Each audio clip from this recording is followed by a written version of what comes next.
This patient was referred after globe rupture repair. You can see the rupture site here. The patient has a traumatic cataract and absent temporal zonules, prolapse vitreous, and a suspected PC rupture. I'm going to start off with two paracentesis incision. I'm injecting viscoelastic, pushing away some of the vitreous, using a vitrector here to get rid of some of that prolapse vitreous, especially at the rupture site. Make a main wound incision here. You can see as I'm performing the capsular rhexis, you can see the edge of the capsular bag temporally here. So you want to be very, very careful. You want to use the residual zonules, but again, it can be a bit more challenging. I'm administering viscoelastic at the edge of the capsular rhexis rim, placing capsular retractors temporally to provide support.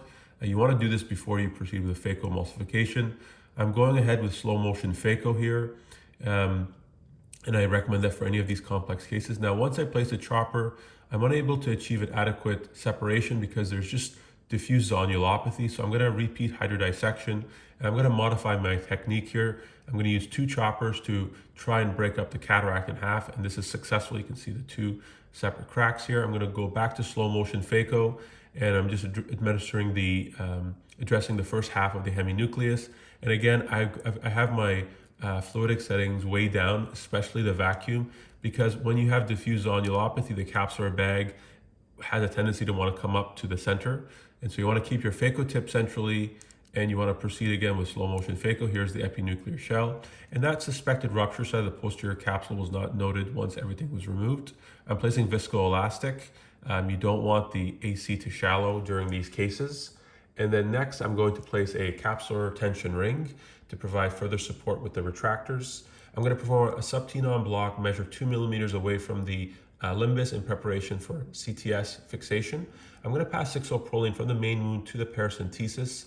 This will provide better angulation of the proline stitch back into the eye.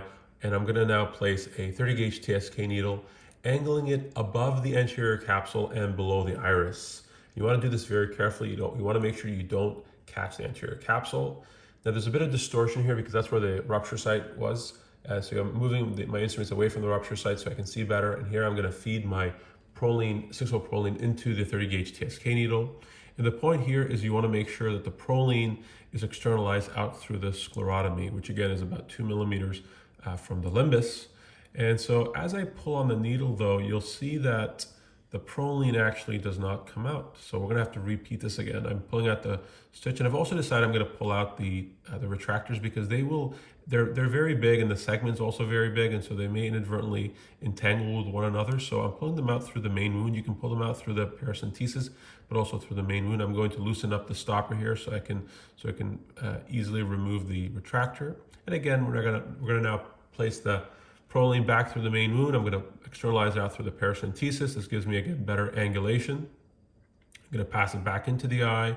Here comes the 30 gauge TSK needle again. And this time I'm going to thread way more proline into the lumen, and I'm going to, again, externalize it. And again, we want the proline to be out through that sclerotomy. And this time we do see that, so that's good news.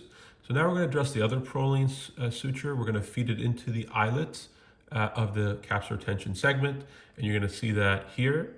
So the eyelet, and you can see the proline being fed through it.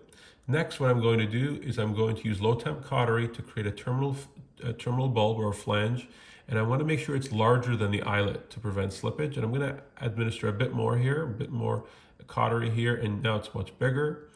Now I'm going to place the capsular tension segment inside the eye using micro-holding forceps. And once it's inside the capsular bag, I'm going to pull on the proline suture a little bit, and then again using the micro-holding forceps through the other paracentesis. And I'm going to catch onto the eyelet and orient it so that it's temporal. You can actually see the edge of the capsular bag, again, just highlighting how weak this bag is. And as I pull on the proline suture out through the sclerotomy, you're going to see that the segment goes into the equatorial aspect of the capsular bag. Now it's time to place the one-piece IOL. Again, do this slowly, carefully. The reason why is you don't want the IOL to be entangled with the segment or with the CTR. And I do like to place the haptics 90 degrees away from the segment just to prevent any possible entanglement. You can see that here. So again, the segment is here, and then the haptics are 90 degrees away. Now I'm going to place my IA to remove any of the residual cortex. I do like to take out the cortex once the IOL is in the bag because the IOL acts as a backboard. And so again, with low flow fluidics here, The cortex comes out nicely. Sometimes it can be a bit more challenging when you have a CTR in place. Now I'm going to address the proline on the other side, again using low temp cautery to create an adequately sized flange. And then once the size has been achieved, I'm going to tuck it into the intrascleral pass, making sure that it's in the intrascleral path completely and not out through the conjunctiva. You want to make sure it's fully embedded. And then that wraps up the case. So we've got a well-centered IOL, CTR, CTS capsular bag complex. You can see the flange inside the eye. You can see the flange outside the eye. There's no sign of exposure. Here I'm just removing some of the viscoelastic manually. And that wraps up the case. I hope you found this to be useful, and thanks for watching.